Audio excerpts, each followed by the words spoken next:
What's up, world? It's your boy, Mike Muse. Welcome to an episode of the Mike Muse Show. I am so excited to be in conversation with my next guest. But before I bring him up, this conversation on NFT has been insane.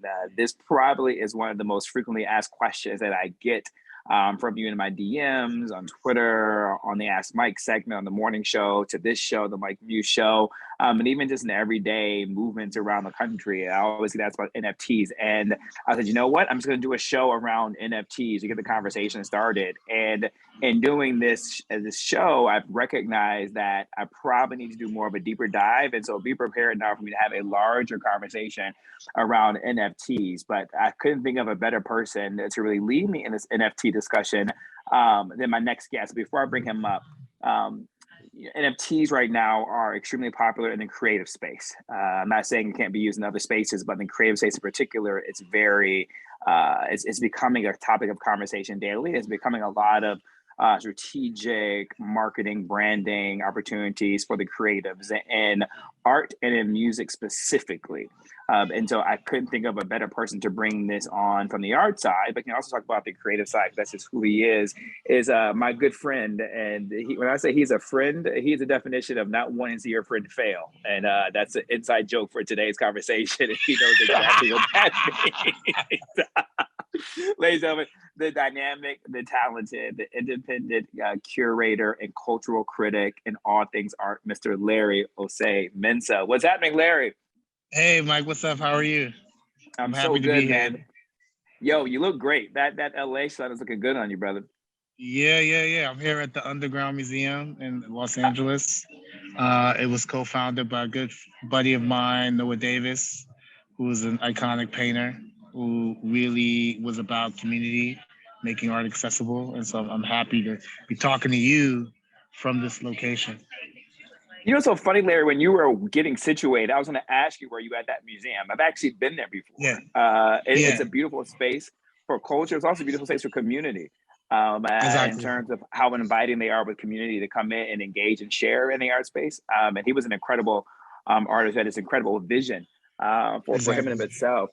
Ladies and gentlemen, Larry is, I've known him for way too long. We probably grew up together in New York City, although I wasn't born and raised here. I came here in my early 20s. So for me, I feel like I grew up in New York City starting at 23, 24.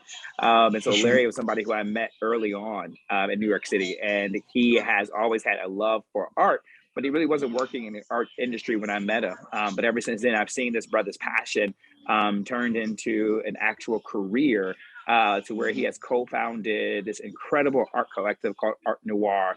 That's all about bringing the arts to culture and to people and democratizing art in the art space. He has done everything from programming, from being a special curator, all the way to curating things in biennials.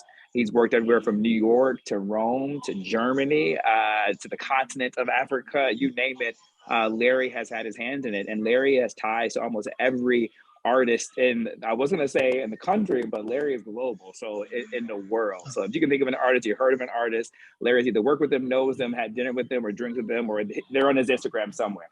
There's nobody I trust more than Larry in this conversation discourse. So Larry, I just want to get right to it. NFTs are all the rage in the art world. Art Basel just had a whole section dedicated to NFTs. What are your thoughts on NFTs? And do you feel like this is the new direction we're going within the art world? Okay, cool. Well, thank you for that amazing introduction, Mike. In terms of NFTs, honestly, it's an exciting time. I think rarely in our lifetime do we have an opportunity to be part of something at its gestation period.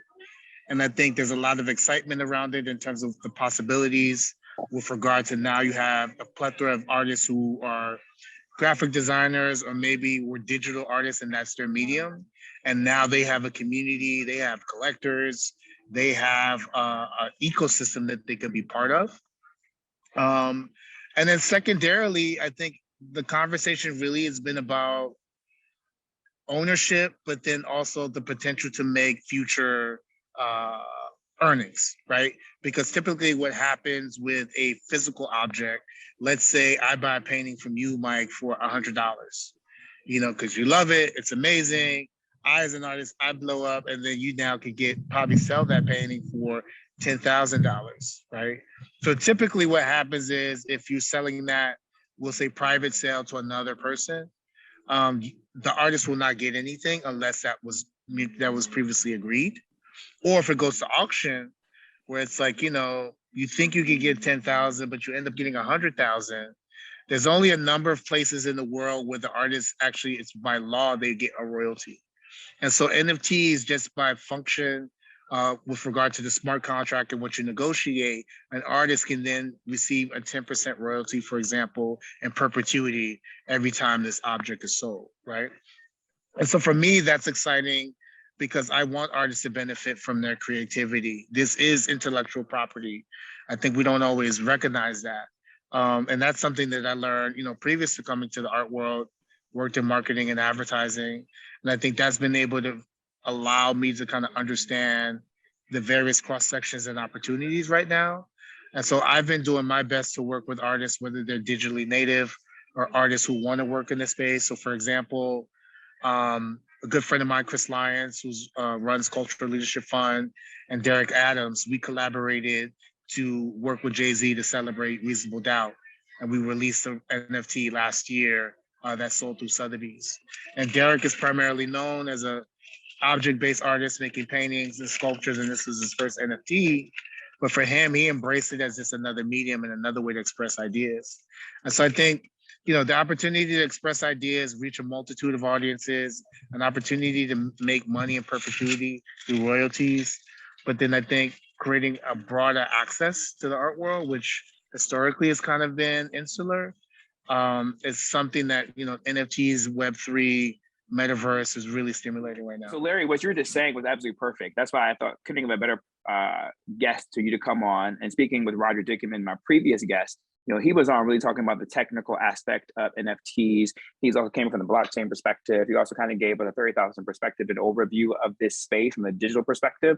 But you, who I want to talk about, because you kind of present it from a use case perspective, because of the fact that you not only represent different collectors, and I use that kind of just loosely, right, in terms of helping collectors gain access to artwork to buy for their investments portfolios for their love, but then you also work with artists too as well. But then the third part of you work with institutions and galleries in order to help to showcase the art by curating and putting them together. So you see it from three different worlds.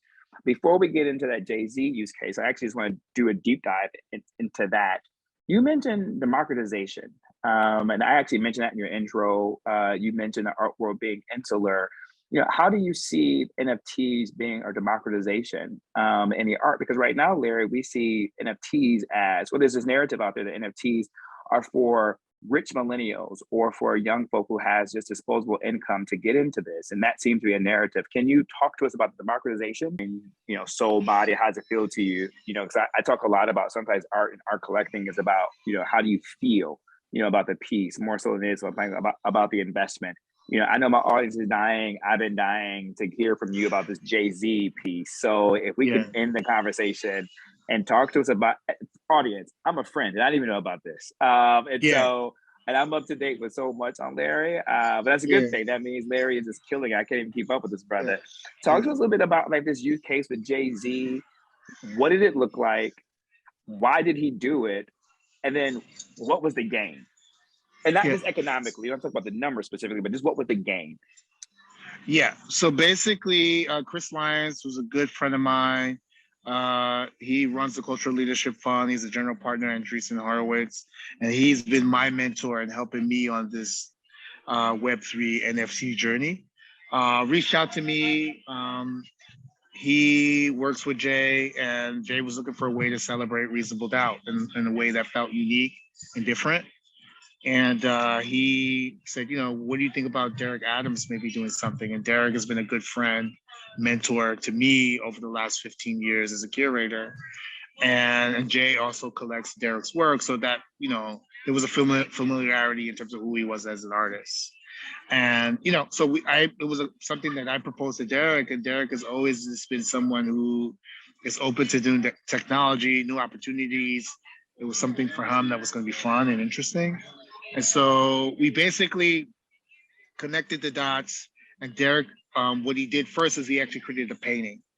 So if you go on Google and look up Jay-Z NFT, he basically created it to the album cover, creating it in his own visual language. It's an iconic album, and I think for him it was an opportunity to just kind of experiment, do something fun, and celebrate this piece of history in a very unique and interesting way. And it was his first NFT, and it got him into the space, got him curious, and now he's continuing to think about how he can use this as another medium to express his work, share his work. The work was auctioned off for Sotheby's, and I believe all the funds for that went to charity. So That's amazing. Yeah, it's an amazing use case. It's with a cultural icon in Jay-Z, but then for me, a personal friend and artistic icon in Derek Adams. And, in a normal circumstance, this probably wouldn't have been, I wouldn't say easy to pull together, right? But I think it's something that we're able to offer to the public. It's something that's exciting. And I think it just kind of continues to validate this media as being part of the future in terms of how we can express ourselves as creatives, but then how we can also just celebrate each other's creative magic.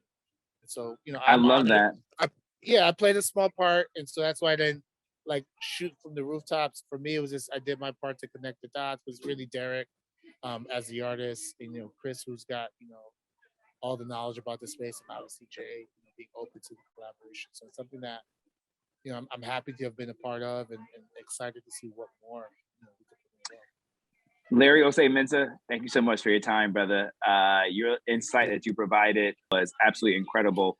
Thank you for being a gift. Thank you for being a cultural critic. And thank you for representing our culture to its finest and making sure that art stays democratized and more people have access to the space, from collectors to curators to those who are making the art themselves, man. I can't wait to now go check out that Jay-Z piece. Larry, keep being great, brother. I love you, man. Thank you. I love you too. Appreciate it.